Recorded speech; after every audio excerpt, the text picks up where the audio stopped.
പലപ്പോഴും വിദ്യാർത്ഥികൾ രക്ഷിതാക്കളുടെ നിർബന്ധത്തിന് വഴങ്ങിയാണ് പല കോഴ്സുകളും എടുക്കാറുള്ളത്. പക്ഷെ ഞാൻ ഒരിക്കലും എൻ്റെ മക്കൾ അങ്ങനെ ചെയ്തിട്ടില്ല. അതുകൊണ്ട് തന്നെ അവർ സജഷൻസ് കൊടുക്കും, കാര്യങ്ങൾ എന്താണ് കൂടുതൽ നല്ലത്, എന്താണ് ഓരോന്നിൻ്റെയും സ്കോപ്പ് എന്താണ്, ഇങ്ങനത്തെ കാര്യങ്ങളൊക്കെ പറയല്ലാതെ ഏത് കോഴ്സിന് വേണമെന്നുള്ളത് ഞാൻ ഒരിക്കലും അവരോട് നിർബന്ധിച്ചിട്ടില്ല. എൻ്റെ പേര് ഡോക്ടർ മുഹമ്മദ് ഇലിയാസ്. ഇപ്പോൾ റിട്ടയർഡ് പ്രിൻസിപ്പലാണ്. അരീക്കോട് കോളേജിൽ 12 വർഷത്തോളം ഞാൻ പ്രിൻസിപ്പലായിരുന്നു. കമ്പ്യൂട്ടർ സയൻസ് ആണ് എൻ്റെ സബ്ജക്ട്. ഒരു കമ്പ്യൂട്ടർ സയൻസ് അധ്യാപന നിലയ്ക്ക് പലപ്പോഴും നമ്മൾക്ക് ഏറ്റവും അധികം ഫീൽ ചെയ്തിട്ടുള്ള കാര്യമാണ് അക്കാഡമിക് ഇൻഡസ്ട്രി ഗ്യാപ്പ്. കോളേജിൽ നിങ്ങൾക്ക് അറിയാം, ഗവൺമെന്റ് യൂണിവേഴ്സിറ്റി ലെവലിൽ സിലബസിലും ഫ്രെയിം ചെയ്യുമ്പോൾ പലപ്പോഴും അത് 3 വർഷം 4 വർഷം കൂടുമ്പോഴാണ് സിലബസ് അപ്ഡേറ്റ് ചെയ്യപ്പെടാറ്. മാത്രമല്ല ഇൻഡസ്ട്രിയെ കുറിച്ച് വലിയ ധാരണയില്ലാത്ത ആൾക്കാരായിരിക്കും പലപ്പോഴും സിലബസ് മോഡിഫൈ ചെയ്യുക. ഇത് ഭയങ്കര ഹ്യൂജ് ഗ്യാപ്പ് ഉണ്ടാക്കുന്നത്. ഡിഗ്രിയോ അല്ലെങ്കിൽ PG പാസ്സാകുന്ന പിള്ളേർക്ക് ഇൻഡസ്ട്രിയിലേക്ക് വരുമ്പോൾ ഭയങ്കര ഒരു ഗ്യാപ്പ് ഫീൽ ചെയ്യും. നമ്മുടെ കോളേജിൽ പഠിച്ചുകൊണ്ടിരുന്ന അല്ലെങ്കിൽ പഠിച്ചു കഴിഞ്ഞ വിദ്യാർത്ഥികളെ കണ്ട് അവർ സംസാരിച്ചപ്പോഴാണ് ഇങ്ങനെ കോഡ്മി എന്നുള്ള സ്ഥാപനം ഉള്ളതും അവരിവിടെ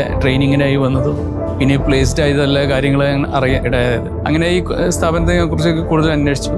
പിന്നീട് എൻ്റെ മകള് ഡിഗ്രി കഴിഞ്ഞപ്പോൾ അവൾക്ക് PGക്ക് പോകുന്നതിനുപരി ഒരു എന്തെങ്കിലും കമ്പ്യൂട്ടർ സയൻസ് റിലേറ്റഡ് ആയിട്ടുള്ള കോഴ്സുകൾ ചെയ്യണമെന്ന് ആഗ്രഹം പറയുമ്പോഴാണ് ഞാൻ കോഡിമേനെ അപ്രോച്ച് ചെയ്തത്. കാലഘട്ടത്തിലാണെങ്കിൽ നമുക്കറിയാം AI, ML, ഡാറ്റ അനലിറ്റിക്സ് ഇങ്ങനത്തെ കോഴ്സുകളെല്ലാം തീർച്ചയായിട്ടും വിദ്യാർത്ഥികൾ ചെയ്തിരിക്കണം. കാരണം എന്നിരുന്നാലേ കമ്പനികളിലെ ഇൻ്റർവ്യൂവിലും കാര്യങ്ങളൊക്കെ അവർക്ക് പെർഫോം ചെയ്യാൻ കഴിയും.